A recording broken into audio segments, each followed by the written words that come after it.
পৃথিবীতে প্রায়শই যেসব অলৌকিক ঘটনা নিয়ে সন্দেহ থাকে, সেখানে মোহাম্মদ কাশিম জীবন্ত প্রমাণ হিসেবে দাঁড়িয়ে আছেন যে আল্লাহর করুণার কোন সীমা নেই। ৪৯ বছর বয়সে তিনি জিনগত কারণে উল্লেখযোগ্য পরিমাণে চুল হারিয়ে ফেলেছিলেন। ডাক্তাররা বলেছিলেন যে তা স্থায়ী ছিল, চিকিৎসা সাহায্য করবে না। তবুও কোনো চিকিৎসা হস্তক্ষেপ ছাড়াই তার চুল এখন আবার গজাচ্ছে, তার মাথার ত্বকের ঠিক মাঝখান থেকে। এটি এমন একটি কাজ যা বিজ্ঞানকে অস্বীকার করে। এটি রাসায়নিক বড়ি বা অস্ত্রোপচারের কারণে ঘটে। কাশিম বলেন যে এটি কেবল আল্লাহর করুণা ছিল, যা তার স্বপ্নে প্রকাশিত হয়েছিল। আরও আশ্চর্যজনক বিষয় হলো যে তার শারীরিক আকৃতিও পরিবর্তিত হচ্ছে। তার পা আকারে বৃদ্ধি পাচ্ছে এবং তার পেশিগুলি শক্তি এবং স্বর অর্জন করছে, সবকিছু স্বাভাবিকভাবে।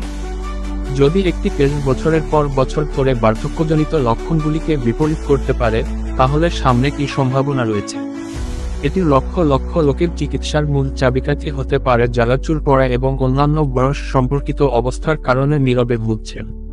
বিশ্বকে মনোযোগ দিতে হবে। আরও আপডেটের জন্য ভিজিট করুন URL